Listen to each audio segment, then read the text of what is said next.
J-Bone here. On today's episode, I'll be reacting to 5 voicemails left by Formula Bone subscribers that span a wide variety of Formula One topics, including F1 Sprint, Charles Leclerc to Mercedes, the weird relationship between Red Bull and AlphaTauri, and more. So let's dive in, folks. J-Bone! I saw Formula One just announced next year's 6 F1 Sprint locations. What do you think of them, J-Bone? Back in September, Formula One announced that they'd be increasing the number of F1 Sprint race weekends per Formula One season from 3 to 6 going forwards. This decision to expand the sprint experiment was met with a signature mix of both anger and elation that only 2 Formula One things seem to be able to consistently elicit, those 2 things being F1 Sprint and Abu Dhabi 2021. If you're wondering my take on F1 Sprint weekends, I'm pretty much down the middle on them. Friday is an objectively boring day of a normal race weekend for the vast majority of race fans, and sprint weekends, having qualifying on Friday, the sprint race on Saturday, and the Grand Prix on Sunday, objectively make every day of the race weekend exciting and are thus good for both the spectacle as well as growing the sport. However, sometimes what's good for the spectacle and growing the sport doesn't fully align with the traditions of that sport, and I think that definitely applies to sprint weekends because of how much they affect qualifying. Qualifying is meant to be a very important part of any Formula One race weekend,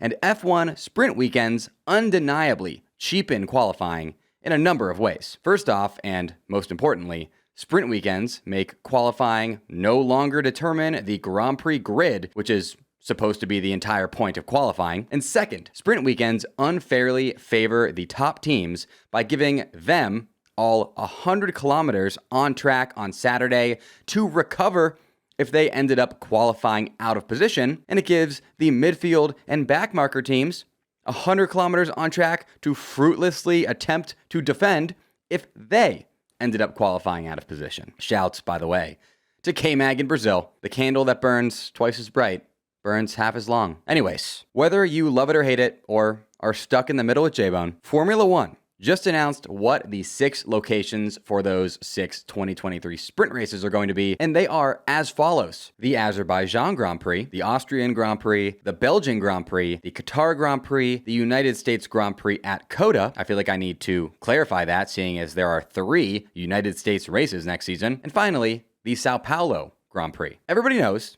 that what makes a good sprint race is a circuit that allows for a lot of overtaking. So let's see how these 6 circuits shape up. And by the way, shouts to Reddit user catchingisonething for compiling all this overtake data. 4 of these 6 races were in the top 6 for Grand Prix overtakes in 2022, those being the USGP at COTA, Brazil, Belgium, and Austria, with the USGP actually featuring the most overtakes of any Grand Prix in the 2022 season. So that's a good start. Of the 2 remaining races, the Qatar Grand Prix was not run this past season, so we don't have data on how overtake friendly it is with this new generation of cars. However, if we look back to 2021, the Qatar Grand Prix was top 6 for overtakes, which is a great sign that it will feature plenty of overtakes next season. And finally, there is the Azerbaijan Grand Prix, which almost counterintuitively, considering its famously long straight, actually is tied for the 3rd fewest amount of overtakes in 2022 at just 23. Despite the fact that Baku is my favorite circuit, it is the one sprint host that I am worried will not produce a great sprint race next season. Sure, it will help that next season DRS will be activated after 1 lap in sprint races rather than after 2 laps, but Baku only produced 23 overtakes in its 51-lap Grand Prix last season, so I am worried about how many we will see in a 17-lap sprint that only features 16 laps of DRS. Next call. Hey J-Bone, I saw this edit of Leclerc going to Mercedes after Hamilton got his 8th WDC. Do you think that's actually possible, or do you think Leclerc is destined to stay at Ferrari?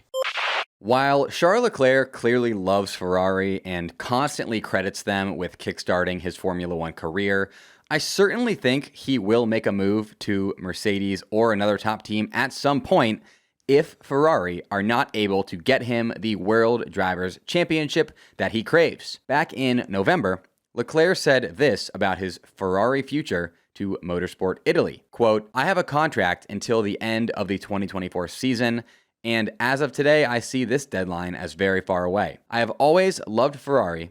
I want to win a world title with Ferrari, and I want to do it as soon as possible. When the time comes to evaluate the future, I will think about it, but I love this team," end quote.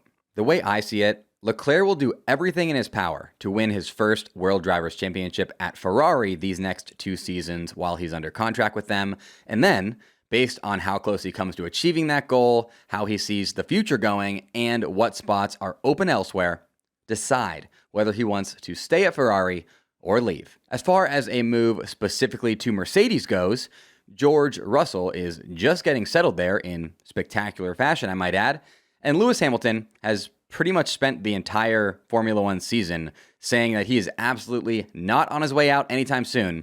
So I would be surprised if Leclerc were to make a move to Mercedes anytime in the next few seasons. Next call. J-Bone, love to hear your thoughts on why you think Haas decided to go with Nico Hülkenberg, who hasn't really raced in a couple of years, with the exception of a couple of reserve spots, over someone like Danny Ricciardo, who is much more popular in the U.S. market and probably would have brought even more fans to the team. I've had a lot of people bringing this question up to me lately, mostly people who love Daniel Ricciardo and wanted to see him stay on the grid for next season. But the truth of it all is that Daniel Ricciardo almost certainly could have had that Haas seat if he wanted it, and he just flat out didn't want it. After the USGP, which was long before Hülkenberg was announced as Haas's second 2023 driver, Danny was asked if he was interested in the seat, and he told reporters, quote, "To be honest, no," end quote, which, as you can probably guess, ended that possibility for him. Daniel's reasoning can be summed up by this quote that he later gave to the Telegraph, quote, "The hunger is really still there, but I want to be swamped by it again. If I am active in Formula One next year and I experience a lesser year for whatever reason, then for my feeling, it is really all done with me in this sport that instinctively involves a greater risk than a year on the sidelines." End quote. So Daniels decided to sit out rather than go to Haas because he thinks that a year away from the sport is a much safer route for him, both personally and professionally, than a year fighting in the midfield, which I understand and respect.